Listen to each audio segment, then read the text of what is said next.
감사합니다. 예수님에게 12 제자가 있었듯이 공자님, 부처님도 제자가 있었습니다. 하루는 공자의 제자가 물어봅니다. 스승님, 사람이 죽으면 어떻게 됩니까? 영혼이라는 게 있습니까? 또 다른 세계가 있습니까?에 대한 공자의 답변은 이렇습니다. 미지생 언지사. 이승의 세계도 다 모르는데 저승의 세계를 말할 수 있느냐? 그래서 언급할 수 없다. 미지생 언지사. 죽음 이유를 언급할 수 없다고 답변했습니다. 하루는 석가모니 제자 만동자가 물어봤습니다. 이 세계는 영원합니까? 영혼과 육체는 같은 겁니까? 다른 겁니까? 죽은 뒤에 또 다른 세계가 존재합니까? 이 석가모니가 답을 안 주니까 답답했던 만동자가 하루는 마지막으로 한 번만 더 물을 테니까 명쾌한 답을 주지 않으면 내가 종단을 떠나겠습니다. 그러니까 종단이 뭡니까? 불교에는 조계종이란 천태종이란 종단이 있습니다. 신앙을 버리겠다, 떠나겠습니다. 그러니까 석가모니가 입을 열었습니다. 동자야, 내가 너한테 질문할 테니까 대답해보라. 어떤 사람이 길을 가다가 어디선가 독화살이 날아왔다. 맞았다고 하자. 그런데 그 화살을 꽂힌 채로 그대로 둔 채 이 화살을 쏜 사람이 누구인가? 왜 나한테 쏘았을까? 이 화살을 만든 나무의 재질은 무엇이고 화살촉에 묻은 독은 어떤 성분일까? 이런 궁금증을 모두 해결하기 전에는 독화살을 뽑지 않겠다고 한다면 어떻게 되겠느냐? 만동자가 대답합니다. 독이 온몸에 퍼져서 금방 죽게 되겠죠. 그렇다. 우리는 이미 독화살을 맞은 것과 같아. 인생은 다 독화살을 맞은 존재다. 그런데 이 화살이 어디서부터 날아왔고 재질이 뭐냐, 이것 따지다가 죽어서 되겠느냐. 그래서 불교에서는 모든 고통의 원인을 세 가지로 봤습니다. 탐진치, 탐심, 탐욕과 어리석음, 그리고 집착. 그래서 이 고통에서 벗어나려면 해탈하고 집착을 버리라, 그렇게 가르치는 거 아닙니까? 독일의 실존주의 철학자 마틴 하이데거가 인간은 던져진 존재다, P2. 근데 이 철학의 한계는 뭡니까? 누가 던졌는지에 대답은 없어요. 던져진 인간은 내가 원해서 이 세상에 태어나지 않았어요. 어떻게 이 세상에 존재하게 됐고 살게 되었어요. 그러니까 그 나를 이 세상에 오게 한 그는 누구인가에 대한 대답을 철학은 주지 못합니다. 러시아의 문호 톨스토이는 어릴 때부터 교회를 다녔습니다. 그 교회는 러시아 정교회입니다. 세례를 받고 신앙생활을 잘하다가 청소년기가 되었을 때 믿음을 잃어버리게 됩니다. 형들로부터 이런 얘기를 들었어요. 하나님이 우리를 창조하신 것이 아니다. 인간이 신을 만들었다. 이런 말에 그냥 넘어가 버리고 믿음을 떠나버렸습니다. 스펜서라는 사회학자는 인간은 삶이 두려워서 사회를 조직했고 죽음이 두려워서 종교를 만들었다, 이런 말과 비슷한 거예요. 근데 그가 나이가 50이 되니까 이제 작가로서 명성을 얻었습니다. 톨스토이는 아주 소설을 잘 써서 큰 인기를 얻고 명성을 얻고 또 부도 축적하게 되었고 결혼했는데 자녀가 13명이에요. 그리고 백작의 칭호를 받고 모든 게 부족함이 없는데 마음이 뭔가 허전합니다. 뭔가 마음이 흡족하지 않고 차지 않기 때문에 그때 깨달았습니다. 아, 내가 신앙을 저버렸구나. 하나님을 떠났구나. 그래서 하나님께로 돌아와야 되겠다는 생각을 가지고 참회록이라는 글을 썼습니다. 참회록의 글에 등장하는 이야기를 한번 소개해 드리려고 합니다. 어떤 사람이 나그네가 사막길을 걸어가다가 맹수를 만났어요. 그래서 맹수를 피하기 위해서 도망 다니다 보니까 빈 우물이 보이니까 거기에 뛰어들었어요. 그리고 맹수가 추격 못하도록 했는데 가만히 보니까 우물 바닥에 빈 우물에는 독사들이 우글거리는 거예요. 내려가면 물려서 죽게 됩니다. 이러지도 못하고 저러지도 못하는데 마침 넝쿨들이, 칡넝쿨 같은 찡길 넝쿨들이 그 우물에 들여져 있기 때문에 그걸 붙들고 있는데 어디선가 나타났는지 흰지와 검은지가 이 넝쿨을 갉아먹기 시작하는 거예요. 이제 다 갉아먹어서 떨어지면 죽을 판인데, 그런데 그 우물에 보니까 벌들이 와서 벌꿀집을 만들어 놓고 거기서 한 방울씩 똑똑 떨어지는 꿀이 있는데 그걸 먹으니까 기운이 나고 정신을 차려요. 이게 인간의 실존이라는 겁니다. 여기서 흰지와 검은지는 뭡니까? 이 우화에서 흰지는 낮을 말하고 검은지는 밤을 말해요. 낮과 밤이 수없이 교대되면서 인생은 생명이 점점 줄어들어서 결국은 죽음에 이른다. 이 빈 우물에서 어떻게 벗어날 것이냐. 오늘 이사야서 읽어보니까 하나님은 우리에게 구원의 우물을 선물하셨다는 말씀이 있습니다. 이사야서 12장 2절 3절 보시겠습니다. 보라, 하나님은 나의 구원이시라. 내가 신뢰하고 두려움이 없으리니 주 여호와는 나의 힘이시며 나의 노래시며 나의 구원이심이라. 그러므로 너희가 기쁨으로 구원의 우물들에서 물을 기르로다 그랬습니다. 하나님께서 이스라엘 백성들에게 구원의 우물의 역할을 해주시겠다는 약속입니다. 오늘 우리가 찬양팀들과 같이 이런 복음성가를 부렸어요. 구원하심이 우리 하나님의 보좌에 앉으신 우리 하나님과 어린 양께 있다. 구원의 주도권은 하나님께 있다는 것입니다. 이사야서는 67장으로 구성되어 있기 때문에 어떤 분들이 이사야서는 작은 성경과 같아. 왜? 성경이 69권이거든요. 혹시 질문하시면 구약이 몇 권입니까? 37권이라고 하신 분은 착각하신 분이고 30? 신약은 몇 권입니까? 외우기가 참 어려워요. 그래서 제가 이렇게 이야기했습니다. 3구는 얼마예요? 이렇게 하면 돼요. 3구는 구약의 숫자고 3구 곱하면 27은 신약의 숫자예요. 그래서 성경이 전체 66권인데 이사야서가 66장으로 구성되어 있습니다. 그래서 이사야서를 작은 성경이다 부르고, 또 구약의 많은 예언자들 가운데 이사야가 메시아에 대한 예언이 가장 많아요. 예를 하나 들어보면 이사야서 7장 14절에 처녀가 잉태하여 아들을 낳을 것이요 그 이름을 임마누엘 해라. 이것도 700년 후에 예수님께서 동정녀의 몸에서 탄생할 것도 가장 먼저 예언한 사람이 이사야입니다. 근데 이사야라는 뜻이 뭐냐? 히브리 말로 이사야와 예수는 같은 어원이에요. 예수는 구원입니다. 자기 백성을 저희 죄들의 죄에서 구원할 자다. 그 예수라는 이름의 뜻이 구원이라는 뜻이고, 또 이사야도 어원상 히브리 어원상 같은 뜻을 갖고 있습니다. 이사야는 집안이 좋은 궁중 예언자입니다. 우시야 왕이 죽던 해 부름을 받았기 때문에 집안이 왕족이에요.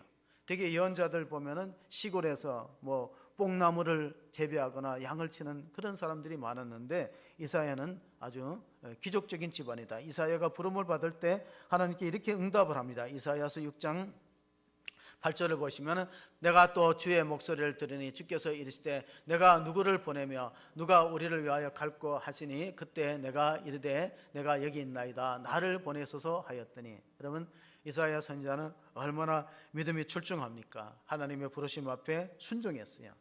키에르케고르라는 덴마크의 철학자는 죄의 반대는 믿음이고 그 믿음은 순종함이 있다 그랬어요.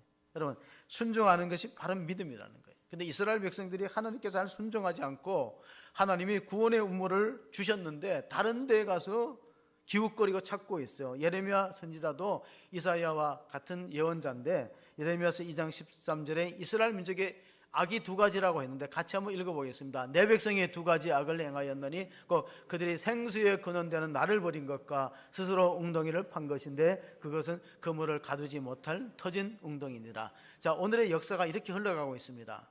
하나님이 생수에 근원되시고 구원의 우물인데 사람들은 다른 데 찾아요. 하나님을 떠나서 과학을 의지하고 기술 문명을 의지하고. 그런데 그 결과가 뭡니까? 우리 인류 역사를 보면은 계몽주의 시대가 있었습니다. 인간의 이성을 극대화하고 우리가 이렇게 과학과 문명이 발전하면 하나님 없어도 우리가 잘 사는 그런 세계를 구축한다는 유토피아가 있었습니다.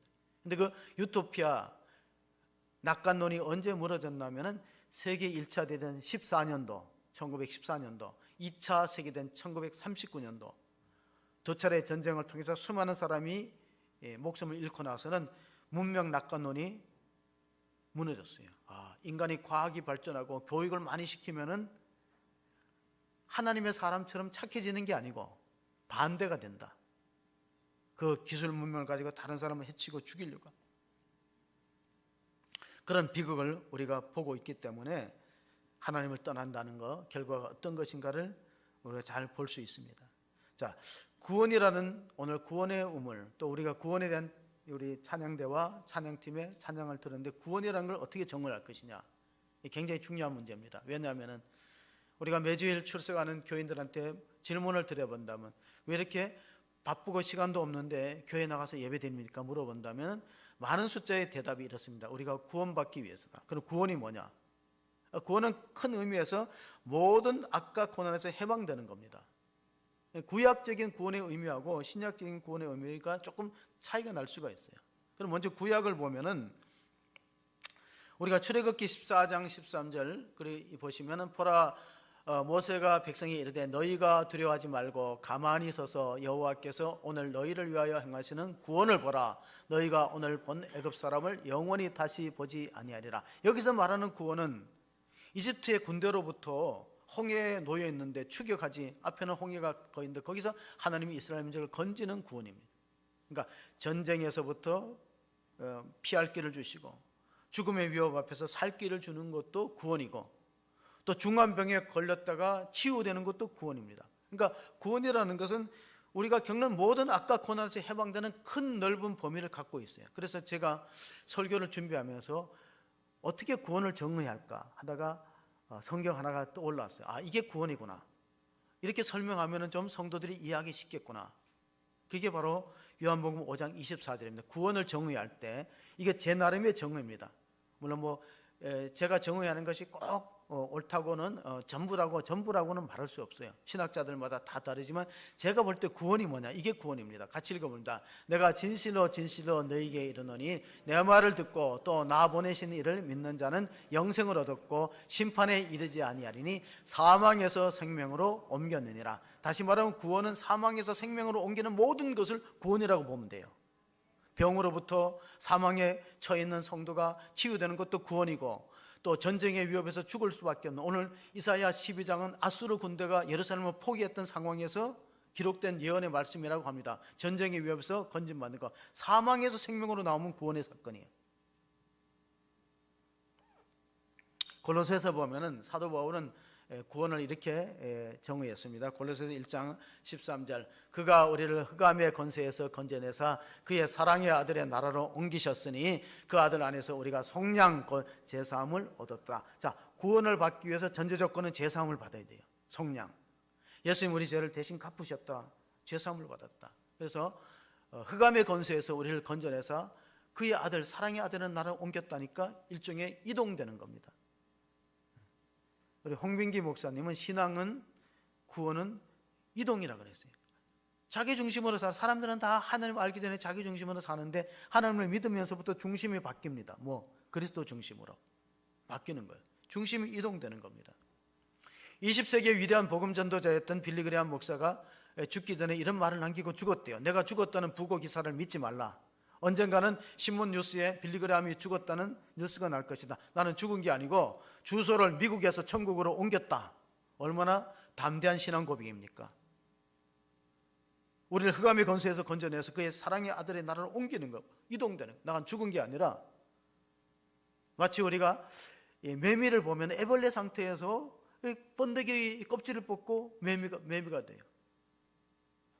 우리가 이제 요즘 치킨 값이 비싸다 그래. 치킨이 이제 어디서 생깁니까? 치킨은 계란에서 나오는 거예요. 닭은 계란에서 나와요. 껍질을 빼고. 그럼 계란하고 병아리는 전혀 별개 같아요. 근데 같은 생명체가 아닙니까?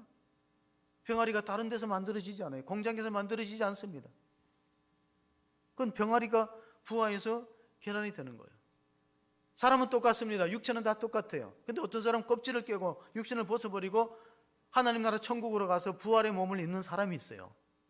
그건 우리가 영적으로 유정란이라고 합니다. 생명의 씨앗이, 예수의 생명의 씨앗이 있는 사람이 있어요. 근데 없는 사람이 있어요. 무정란입니다. 이거는 과학이니까, 이건 엄밀한 과학이니까 하나님이 아시는 비밀스러운 과학이죠. 누가 유정란이 될 것이냐, 누가 무정란이 될 것이냐. 우리는 태어나면서부터 사망 인자를 지니고 태어납니다. 예를 들어서 여러분, 감기가 걸리면 어떤 증세가 나타납니까? 감기가 걸리면 고열에 시달리게 됩니다. 기침이 나고 목이 잠기게 됩니다. 때로는 어떤 사람은 근육통도 있어요. 그 원인은 뭡니까? 감기 바이러스요. 증상은 다 다르지만 원인은 감기 바이러스입니다. 그럼 우리는 어떤 존재입니까? 우리는 죽음의 바이러스를 타고 태어나는 거예요. 태어날 때 이미 죽음의 바이러스. 그래서 병이라는 건 뭐냐? 병이 죽음을 가져온다기보다가 죽음의 바이러스를 가지고 태어났기 때문에 병이라는 현상이 나타나는 거예요. 우리는 다 죽음에 걸려있다. 우리가 이 복음성가에 보면 죽음에 걸려있는 놈은 주님이 쓰시려 했네. 속지 않은 손 치유하시고 속지 않은 발 치유, 새 생명 얻은 이 몸 다 바쳐 주님께 영광을, 이런 복음성가가 있어요. 제약의 썩은 내 육신을 주님이 살리게 하셨다. 자, 우리는 죽음의 바이러스에 다 걸려있기 때문에 언젠가는 죽게 되는 겁니다. 시간의 차이가 있겠죠. 일찍 그 현상이 나타나는 바이러스 현상이 일찍 노출되는 사람이 있고 늦게 나타나는 사람도 있습니다. 제가 어릴 때 들은 말입니다. 홍역은 어릴 때 안 하면은 뭐 나중에는 다 한다 그러더라고요. 왜냐하면 그 홍역 보균을 갖고 태어나기 때문에. 마찬가지로 우리는 죽음이라는 바이러스에 다 걸려 있어요. 그래서 그것이 일찍 나타나면은 빨리 세상을 떠나게 되고 늦게 나타나면은, 그래 우리 모든 이 근본적인 원인은 이 바이러스를 제거하는 거예요. 바이러스를 제거하는 백신이 뭐냐? 십자가입니다. 십자가 보혈 외에는 이 바이러스를 제거할 백신이 아무것도 없어요. 세상에 어떤 것도 그걸 제거할 수 없다는 겁니다. 에베소서 2장 4절 5절을 한번 보시면은 공의에 풍성하신 하나님이 우리를 사랑하신 그 큰 사랑을 인하여 허물로 죽은 우리를 그리스도와 함께 살리셨고 너희는 은혜로 구원을 받은 것이라 그랬습니다. 우리 종교개혁자들이 항상 얘기하는 게 우리는 세 가지로 구원받는다. 성경에 기록된 말씀을 믿음으로 말씀으로 은혜로, 하나님 은혜로. 그래서 구원의 출발점은 하나님의 사랑입니다. 구원의 시작이 왜 하나님의 사랑일까요? 하나님이 사랑으로 독생자를 보내주셨어요. 요한복음 3장 16절 하나님이 세상을 이처럼 사랑하사 보내주는 거예요. 제가 제자분하고 나는 예화가 이겁니다. 여름철에 익사사고가 많이 나요. 근데 한 아이가 빠졌어요. 근데 갑자기 뛰어드는 사람이 있어요. 많은 사람들이 아이고 안타깝다고 지켜보는데 뛰어드는 사람은 누구냐고 물어보니까 엄마거나 아빠예요. 수영을 할 줄 몰라도 뛰어듭니다. 왜? 내 사랑하는 자녀가 물에 빠져서 죽음의 위기에 있으면 뛰어드는 건 사랑이죠. 이 구원도 하나님의 사랑에서 시작되는 거예요. 하나님 우리를 사랑하지 않았다면 독생자를 보내시지 않겠죠. 로마서 6장 23절 우리가 잘 아는 말씀입니다. 죄의 삭은 사망이요 하나님의 은사는 우리 주 예수 그리스도 안에 있는 영생이다. 죄의 삭은 뭡니까? 죄가 누적되면 결국 사망에 이른다는 겁니다. 어떤 사람은 하나님이 없다 그리고 하나님 불신합니다. 근데 그게 성경에는 시편 14편에 말하기를 어리석은 자는 그 마음에 이르기를 하나님이 없다 하는도다. 왜냐하면 인간은 생명이 유한하고 지혜도 유한합니다. 그리고 우리가 하나님을 표현할 때 전지전능하다고 표현해요. 하나님은 지혜가 무궁하시고 능력도 무한하신데 그 하나님을 우리가 유한한 존재가 다 담을 수 없다는 거예요. 수학의 법칙은 유한은 무한을 담을 수 없어요. 근데 무한한 것은 유한한 것을 내포할 수 있지만 담을 수 없어요. 그래서 내가 아는 지식과 지혜에 하나님이 없다고 하는 것은 상당히 성급한 결론이다. 정신심리학자 가운데 스카펙이 있습니다. 아직도 가야 할 길이라는 책을 썼던 스카펙이 원죄를 가리켜서 생각의 게으름이라 그랬어요. 깊이 생각 안 합니다. 과거에는 가을이 되면 사색의 계절, 독서의 계절이라 했잖아요. 그건 지금은 사색하지 않고 검색합니다. 기억하지 않아요. 하나님의 은혜를 깊이 기억한다면 하나님이 이 우주 만물을 다스린다는 거 쉽게 믿어지는데 이 자연 보세요. 이게 아마 추석이 가까우니까 온도가 급격하게 떨어지는 걸 보면 참 신기하다. 이게 사람이 어떻게 이렇게 조정할 수 있겠는가? 하나님이 살아계셔서 역사를 주관하고 인간의 생사력을 주장하는데 우리는 하나님을 떠났어요. 하나님을 떠나고 범죄하고 불순종한 결과는 삼중소외를 가져온다. 첫째, 하나님으로부터 분리됩니다. 두 번째로는 이웃과 불화합니다. 세 번째는 자기 마음속에 소외가 있는데 그게 불안입니다. 그래서 하나님은 불신하고 이웃하고는 불화하고 이 자기 마음속의 불안을 해결할 수 있는 방법이 뭐냐? 바로 십자가로 돌아오는 겁니다. 이사야 선지자가 이사야서 53장에 예언한 말씀, 우리가 잘 아는 말씀입니다. 그가 찔림은 우리의 허물 때문이요 그가 상함은 우리의 죄악 때문이라. 그가 징계를 받음으로 우리는 평화를 누리고 그가 채찍에 맞음으로 우리는 나음을 받았도다. 우리는 다 양 같아서 그릇 행하여 각기 제 길로 갔거늘 여호와께서는 우리 모두의 죄악을 그에게 담당시키셨도다. 자, 이것은 장차 예수님께서 십자가에 고난당하실 것을 이사야 선지자가 700년 전에 예언한 말씀입니다. 예수님이 십자가에 죽으실 것이다. 너희들의 죄와 허물 때문에. 여러분, 죄는 뭡니까? 죄라는 헬라어는 하말티아를 쓰는데 하말티아는 목표에서 빗나갔다는 거예요. 그러니까 죄는 하나님의 목적대로 살지 않고 하나님의 명하신 대로 행하지 않는 게 죄고, 허물은 뭡니까? 허물은 하지 말라는 걸 하는 것은 허물이고 하라는 것을 못하는 건 죄예요. 우리는 다 그런 인생을 살아가는 존재입니다. 하나님이 하라는 걸 잘 하기가 어렵고 하지 말라는 건 자꾸 하려고 하는 그런 죄의 습성이 뿌리가 있다는 거예요. 그런데 이 죄를 누구에게 담당시켰냐면은 예수님께 담당시켰다. 이사야 선지자가 예언한 것입니다. 세례 요한이 예수님이 등장하심을 소개했어요. 세례 요한은 예수님보다 6개월 먼저 태어나서 예수님이 메시아 되심을 가장 먼저 세상 가운데 선포하고 드러냈는데, 그가 예수님을 보고 한 말이 있어요. 요한복음 1장 29절 30절을 보시면, 이튿날 요한이 예수께서 자기에게 나오심을 보고 이르되 보라, 세상 죄를 지고 하는 하나님의 어린 양이로다. 내가 전에 말하기를 내 뒤에 오는 사람은 있는데 나보다 앞선 것은 그가 나보다 먼저 계심이라 한 것이 이 사람을 가리킴이라. 자, 세례 요한은 예수님을 소개하신 그 광야에서 외치는 자의 소리였는데, 육신적으로는 6개월 앞서 태어났어요. 그런데 예수님이 자기보다 먼저 나신 자라는 뜻은 무엇입니까? 예수님은 이미 창세 전에 하나님의 창조 사이에 함께 하셨다. 창세기 1장을 보면 하나님이 우리의 형상을 따라 사람을 짓고 우리라는 복수를 씁니다. 거기는 이미 아마 성부, 성자, 성령을 내포한 것이다. 그러니까 세례 요한이 예수님은 육신적인 나이로는 어릴지 몰라도 이미 아마 그리스도의 선제성, 예수님이 이미 창세에 하나님의 창조 사역에도 함께 하셨다. 그 하나님이 이스라엘 민족을 구원하시는데, 이스라엘 민족이 지금 아수르라는 강대국이 있습니다. 이게 중동의 패권을 보면은 아수르라는 나라가 굉장히 강한 나라예요. 아수르가 애굽도 속국으로 삼을 만큼 강한데 신흥 제국이었던 바벨론에 의해서 무너집니다.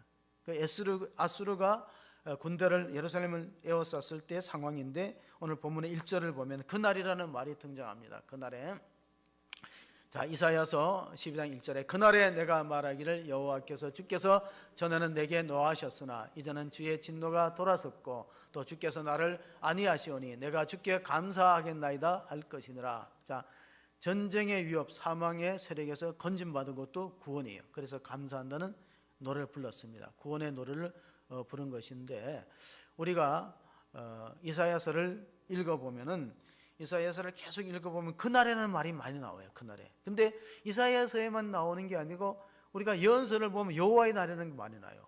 히브리 말로 염 야훼, 염은 날이고 야훼, 여호와의 날. 그 날이 어떤 날인가? 우리가 4절 5절도 보면 그날에는 말이 등장합니다. 자, 그날에 너희가 또 말하기를 여호와께 감사라, 그의 이름을 부르며 그의 행하심을 만국 중에 선포하며 그의 이름이 높다 하라. 여호와를 찬송할 것은 극히 아름다운 일을 하셨음이라. 이는 온 땅을 알게 할지라. 그날은 구원이 이루어지는 날이다. 이스라엘 민족 택한 백성에게 구원이 구체적으로 나타나고 하나님이 주인공으로 등장하는 날인데, 안 믿는 이방 세력에는 심판의 날이에요. 이스라엘을 괴롭히고 이스라엘을 침략하고 이런 나라에게는 오히려 반대로 그날이 정말로 심판의 날일 수 있어요. 그러니까 양면성이 있다는 겁니다. 그날은, 자, 마지막 절 이제 12장 이사야서 12장 6절을 보면요, 시온의 주민아 소리 높여 부르라, 이스라엘의 거룩하신 이가 너희 중에 크심이니이다 할 것이니라. 시온의 주민은 택한 백성을 말하는, 오늘로 말하는 교회, 하나님의 부름받은 공동체. 또 이스라엘 민족은 하나님께서 시온이라는 예루살렘 성에 예배하는 공동체를 뜻하고 있습니다. 자, 우리가 어떻게 구원이 이루어지는가에 대해서 우리 장로교 칼빈, 존 칼빈은 5가지 교리를 이야기한 적이 있습니다. 5가지 교리를 보시면은 여러분 좀 글씨가 좀 작아서 잘 안 보이는데, 이게 첫 글자를 타면 TULIP, 튜립이 됩니다. 그러니까 TULIP는 칼빈이 말하는 이 구원의 5대 교리라고 봅니다. 인간은 토탈 디프라비티, 전적으로 타락된 존재다. 다시 말하면 인간은 자기 힘과 노력으로 구원받을 수 없는 상태에 빠져 있다는 거예요. 이 알미니안주의하고 칼빈주의는 조금 해석의 차이가 있는데, 저는 장로교 목사니까 칼빈의 교리를 소개하는 겁니다. 토탈, 인간의 전적 타락. 그 다음에 두 번째는 unconditional election, 무조건적인 선택이다. 내가 다른 사람보다 도덕적으로 착하거나 좀 뭐 나은 데가 있어 선택되는 게 아니에요. 하나님의 주권으로 우리가 선택. 왜 수많은 사람 가운데 우리가 이 자리에 예배를 드릴까? 많은 사람들은 지금 좋은 곳에 가서 경치도 보고 또 휴일을 즐기는데 우리는 왜 여기 왔을까? 하나님 선택해. 하나님 무조건 우리를 선택하셨다. 우리가 남보다 도덕적으로 뛰어나거나 착하지 않아도 예정하시고 선택. 그래서 unconditional이라는 말을 씁니다. 그 다음에 제한 속죄라는 건 뭐냐? 예수님이 전 일을 위해서 십자가에 죽으셨어요. 온 세상을. 그러나 제한 속죄라는 건 속죄의 효력이 믿는 자에게 미친다. 제한적으로 미친다는 거예요. 리미티라는 제한이라는 뜻이죠. 그 다음에 불강력적인 은총은 뭡니까? 하나님 우리를 구원의 길로 인도하시면은 거절할 수 없는. 그래서 어떤 사람은 모태에서부터 하나님 선택을 받은 사람이 있는가 하면 어떤 사람은 주변 사람의 전도를 통해서 교회를 나옵니다. 근데 이게 불강적인 은총이라는 건 뭡니까? 사람이 전도하지만은 그 마음을 움직이는 건 성령님이 역사예요. 사람 마음 그렇게 움직이지 않습니다. 교회 나온다는 게 쉽지 않아요. 그러니까 불강력적인 은총은 뭐냐 하면은 하나님이 우리를 부르실 때 우리가 거절할 수 없다. 이사야가 누가 나를 위해서 갈고 할 때 주여 내가 가겠나이다. 나를 보내서 하는 것은 하나님의 은혜를 받은 결과다. 마지막은 성도의 견인인데 견인은 뭡니까? 차가 사고 났을 때 견인차가 금방 옵니다.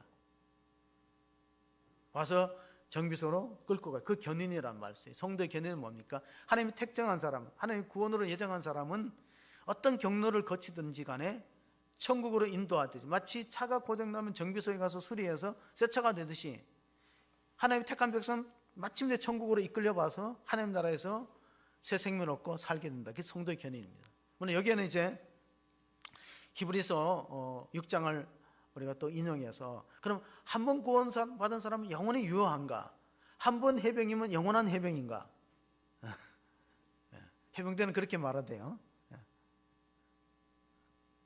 우리 큰애가 해병대를 나왔는데 한 번 해병은 영원한 해병이냐고 내가 물어보니까 대답을 못 하더라고요. 자신 있게. 한 번 해병은 한 번 구원은 영원한 구원이냐? 근데 히브리서 6장을 보면 한 번 은혜를 받고 비침을 받고 타락한 사람은 예수님의 십자가에 두 번 현저히 못 받기 때문에 다시 구원시킬 수 없다는 말씀이 있기 때문에 이 성도의 견인은 하나님과 관계가 계속 유지되는 한, 예배를 끊임없이 드리는 한, 하나님을 떠나지 않는 한 절대로 하나님이 먼저 버리는 일은 없다.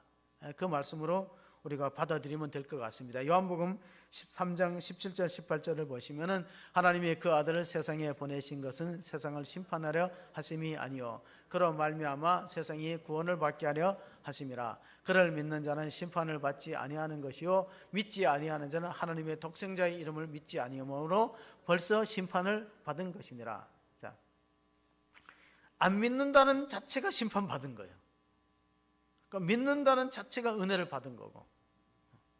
그래서 구원의 양면성이 있고 여호와의 날에 하나님이 이스라엘 민족은 다시 회복시켜서 하나님의 백성으로 삼으시고 주변 나라를 하나님이 징계하는데 결국은 이스라엘을 침략했던 아수르가 지구상에 사라집니다. 아수르 나라의 흔적은 그렇게 강대해서 이집트까지 속국으로 만들 정도로 뻗어나갔지만 결국 신흥제국 바벨론에 의해서 무너지고 바벨론 시대가 오게 되고 이스라엘 민족은 포로에서 해방됩니다. 70년 만에. 얼마 전에 세상을 떠난 이어령 박사가 책을 많이 쓴 것 같아요. 지금 이렇게 서점에 가니까 이어령 박사 코너가 따로 있더라고요. 그분이 저술한 책만 또 유고집만 따로 이렇게 모아놓고 사람들이 관심을 가지고 주변에 찾는 걸 보았는데 우물을 파는 사람이라는 책을 오래전에 썼어요. 우물을 파는 사람. 이게 무슨 뜻입니까? 우물을 파는 사람. 거기에 보면 이런 글귀가 있어요. 병상은 좁지만 그 위에서 누워서 생각하는 세계는 넓고 크다. 자, 병상의 자리는 좁지만은 그 병상의 자리에서 누워서 생각하는 세계는 넓다는 것. 다시 말하면 건강할 때 못 깨달았던 거, 내가 병들고 아프니까 깨달음이 많다는 거예요. 그래서 자기는 일생 동안 이 진리를 찾는 우물을 팠지만은 결국은 자기가 해답을 줄 게 별로 없다는 거예요. 본인 스스로도 자기는 성공적인 삶이 못 된다. 그렇게 명성을 얻고 또 관직에도 초대 문화 관광 그 장관까지 되는 그분도 자기 인생을 성공작이라고 보지 않았어요. 하나님을 만나지 못하면은 그 인생이 어떻게 될 것인가. 일생 동안 진리에 목말라 샘물을 찾았지만은 마치 우리가 사마리아 우물가 여인이 예수님과 대화 가운데 예수님이 이 물을 먹는 사람은 다시 목말라진다. 세상이 주는 물은 만족이 없다. 돈이 주는 물은 만족이 없다. 권력이 주는 물, 또 명예와 지식이 주는 것은 계속해서 목마를 뿐입니다. 그래서 어떤 분이 물질이 주는 만족을 바닷물로 해결하는 것과 같아 그랬어요. 바닷물은 마시면 잠시 갈증이 해소되지만 조금 있으면 더 목말라지는 현상이다. 그러므로 우리가 누구를 만나야 될 것인가. 요한복음 4장 13절 14절 보면 예수께서 대답하여 이르시되 이 물을 마시는 자마다 다시 목마르느니와 내가 주는 물을 마시는 자는 영원히 목마르지 아니하리니 내가 주는 물은 그 속에서 영생하도록 솟아나는 샘물이 되리라. 그렇습니다. 인간은 언제 만족하냐면 영생을 얻어야 만족하는 존재로 지음받았어요. 왜? 전도서 3장 11절을 읽어보면 하나님이 때를 따라 모든 세계의 피조물을 아름답게 지으셨는데 사람에게는 영혼을 사모하는 마음을 주셨다. 수학자요 물리학자인 파스칼은 하나님이 인간을 지을 때 마음속에 빈 공간을 하나 남겨놓는데 그건 하나님만으로 채워진다. 하나님이 아니고는 절대 만족이 없다. 그래서 우리가 그 사마리아 우물가 여인은요, 남편이 5이 있고 지금 있는 사람도 남편이 아니에요. 어떻게 하면 행복할까? 사람 만나서 행복하려고 했는데 그게 안 된다는 거예요. 진정한 만족은 주님을 만날 때부터 오는 것이다. 이스라엘 민족이 기적적으로 홍해를 건너고 나서 만났던 것이 마르는 쓸물입니다. 그래서 물이 없어서 목말라 할 때 하나님이 모세를 통해 지시합니다. 한 나무를 던지라. 출애굽기 15장 한 나무가 뭐냐? 한 나무가 십자가를 뜻하고 있습니다. 그러니까 말에 있은 물이 단물로 바뀌었어요. 출애굽기 15장 마지막 27절에 보면 이런 말씀이 있습니다. 출애굽기 15장 27절에 보면은 그들이 엘림에 이르니 거기에 물샘 12과 정려나무 이런 고루가 있는지라 거기서 그들이 그 물 곁에 장막을 치니라. 자, 이스라엘 민족이 우물 곁에서 샘물 곁에서 장막을 쳤어요. 왜? 물이 있는 곳에 모이는 거예요. 호주에서 가축을 치는 방법이 2가지가 있어요. 하나는 울타리를 치는 겁니다. 하나는 샘물을 파는 거예요. 이렇게. 자, 울타리를 치려면 비용도 많이 들겠죠. 소나 양떼들이 다른 데 넘어가지 않도록 경계선을 만들어 울타리를 쳐서 가축을 기르는 방법이, 또 하나는 샘을 파는 거예요. 커다란 샘을 팔면요, 이 소나 양떼들이 울타리를 안 쳐도 안 가요. 왜? 마실 물이 있기 때문에, 생수의 근원이 있기 때문에. 탈레스라는 고대 철학자, 그리스의 철학자가 만물의 근원은 물이라 그랬어요. 그래서 화성을 탐사하고 달을 탐사할 때 과학자들이 가장 많이 보는 게 물 근원이 있는가, 물의 흔적이 있는가를 보는 거예요. 물이 생명의 근원이기 때문에. 자, 이스라엘 민족이 엘림에 이르렀어요. 거기에 물샘 12이 있고 정려나무 79에 심을 얻고 물을 마셨어요. 그 전까지는 불평하고 원망했어요. 왜 이렇게 마실 물이 없나 불평하고 원망했어요. 자, 하나님이 우리를 구원하는 방법은 2가지가 있는데, 하나는 울타리를 치는 방법인데 율법입니다. 하나는 샘을 파는 방법이 있어요. 그럼 어떤 것에 진정한 구원이 있을까요? 울타리는 뭡니까? 이거 하지 말라, 이거 해라. 그 율법입니다. 세상의 모든 종교는 율법이에요. 그런데 하나님은 샘을 파셨어요. 영원히 목마르지 않는 샘을 파셔서 우리가 샘 곁에 모이는 거예요. 그게 여기서 말하는 우물은 교회를 말하는 교회. 그리스도의 몸된 교회. 우물을 떠나지 않는 것. 우물을 떠나지 않으면은 생수의 근원된 하나님께서 우리를 마침내 구원의 길로 인도하기 때문에. 어떤 분이 사막에 길을 잃고 헤매다가 작은 펌프를 발견했어요. 작은 펌프를 발견했는데 펌프질을 하니까 물이 안 올라오는 거예요. 야, 이게 이제 살았다 싶었는데 펌프질을 하니까 바람만 픽픽거리지 물을 안 올라와요. 어떻게 하냐 보니까 메모지 하나를 발견했어요. 메모지 보니까 이런 글귀가 그 펌프 곁에 써 있어요. 당신이 잘 찾아보면은 어느 돌틈 사이에 물병이 하나 있을 거다. 그 페트병 물병이 있는데 그거를 붓고 펌프질하면 물이 지하에서 올라온다는 거예요. 그런 물을 뭐라고 하냐? 우리 마중물이라. 마중물. 단 조건이 있다.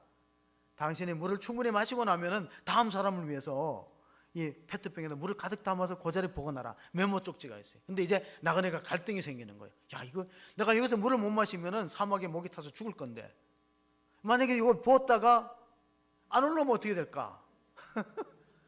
여러분 같으면 어떻게 하겠어요? 그래서 믿음은 용기예요. 믿음.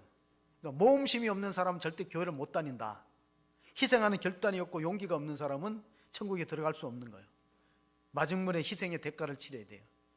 그래서 나그네는 물론 믿고 그걸 붓고 펌프질하니까 지하 안에다 이렇게 지하에서 물이 올라오죠. 그럼 자기들 충분히 마시고 한 병 페트병에 담아서 그 장소에 그대로 보관하면 돼요. 그래서 마지막 결론입니다. 어떤 사람이 구원받을 수 있는가? 믿음이 있어야 돼. 믿음. 마중물. 사도 바울이 로마서 10장 9절 10절 두 가지를 우리가 믿어야 돼요. 같이 읽어봅니다. 내가 만일 내 입으로 예수를 주로 시인하며 또 하나님께서 그를 죽은 자 가운데서 살리신 것을 내 마음에 믿으면 구원을 받으리라. 사람이 마음으로 믿어 의에 이르고 입으로 시인하여 구원에 이르느니라. 아멘. 구원의 두 가지 조건. 첫째, 예수께서 여러분 구체적으로 나를 위해서 십자가 죽으셨다는 걸 믿어야 돼요. 그게 죄를 처리하는 거예요. 두 번째, 그가 죽은 자 가운데 다시 살아나서 부활했다. 그거는 죽음을 처리하는 거예요. 이 세상에 어떤 사람도 이 두 가지는 처리 못해요. 죄의 문제하고 죽음의 문제는 처리 못해요. 예수님만이 유일한 해결자다. 그가 나를 위해서 십자가 죽으신 것과 3일 만에 부활해서 두 가지를 해결했어요. 죄와 사망이 건설했기 때문에 이를 믿는 자는 구원을 얻으리라는 걸 확실히 믿고 구원의 반열에서는 복된 성도가 다 되시기를 주의 이름으로 축원합니다. 아멘. 하나님 아버지 감사합니다. 오늘 또 무더운 날씨를 피하여 주의 전에 왔습니다. 보라, 하나님은 나의 구원이시라. 주 여호와는 나의 구원이십니다. 내가 신뢰하고 두려움이 없으니 그러므로 너희가 기쁨으로 구원의 우물들에서 물을 기르라고 말씀했습니다. 나를 믿는 자는 영원히 목마르지 않는 생수를 얻으리라고 예수님께서 말씀해 주었습니다. 하나님 아버지, 사랑하는 주의 권속들이 주님과의 관계가 계속적으로 유지되고 떠나지 않을 때 하나님은 마침내 우리를 영생의 길로 인도하심을 확실히 믿고 이 험한 세상 또 우리를 위협하는 악과 고난이 가득한 세상에서 믿음으로 승리하고 구원의 노래를 부를 수 있는 복된 성도가 되게 하여 주시옵소서. 우리 구주 예수 그리스도의 이름으로 기도합나이다. 아멘.